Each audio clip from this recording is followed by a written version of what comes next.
Hey everybody, Jason here, and today we're going to be talking about a topic that came up in one of the groups, and the question was, how do I adjust my rent when the expenses suddenly jump up? So I think, if I remember correctly, in this particular situation, they are having an increase in their property tax, and then their insurance is where this is originally from, just for a little background. And so these expenses are increasing on them, and they want to know how they should go about raising their rents, if they should raise their rents, all those good things. So yeah, I would say that increasing the rent to cover the expenses is the wise business move, but there's going to be a few things that you have to consider. Like, one, are the tenants still in place? Because I mean, if they're 2 months into a 12-month lease, you really can't increase that rental income until the lease renewal time.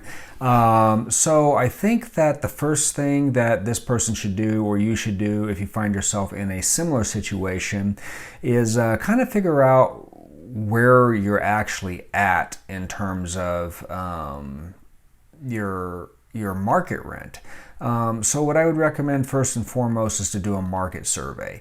Now, when I say market survey, basically what we're talking about is going out and finding comps, properties that are like yours. If you have 3 bedrooms, 2 baths, 1,700 square feet. Going out to some websites, I think, is the easiest way to do it.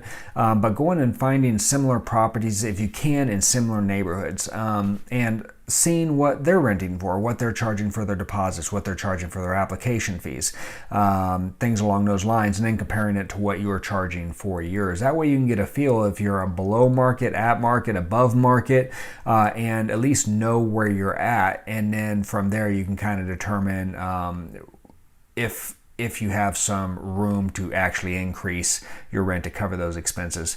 Now, some of the places that you could go to do this online is, of course, like Zillow. You can go to turbotenant.com. There's Rent-A-Meter. There's a lot of different websites out there. And of course, if you're part of our $9 Landlord program, I have a whole list of those resources in your community. It's under Internet Resources. Just click on that and you'll see them all. And there's links there. You can click right to them.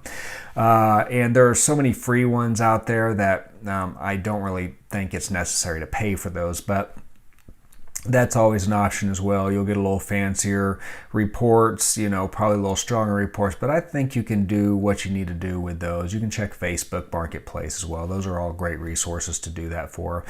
So find out, especially if your lease is almost up, if it's vacant, things along those lines. Find out where you are at market rent wise.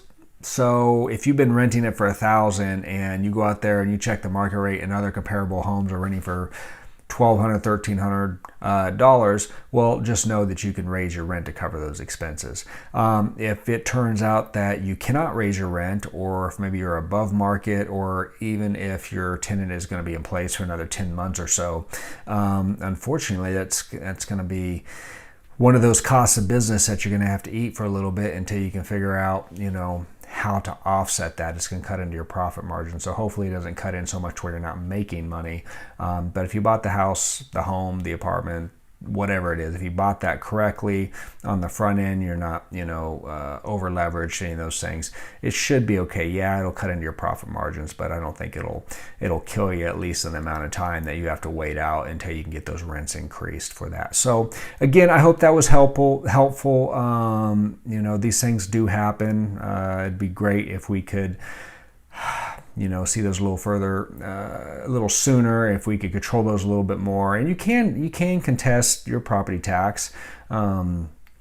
It's tough, and I don't know how many people are actually successful at that. You can go out and shop around for insurance as well. That's another way to try to, figure out how to deal with those. But, contest the property tax, shop around for new insurance rates, look at your market rent and see if there's some opportunity to raise your rent increase. That would be my recommendation, suggestions on how to deal with expenses like that pop up out of nowhere and start eating into your bottom line. So again, hope this was helpful. If you have any questions, feel free to reach out, leave comments below wherever you're watching this at. This is Jason with the Landlord Launch, and we will catch you next time.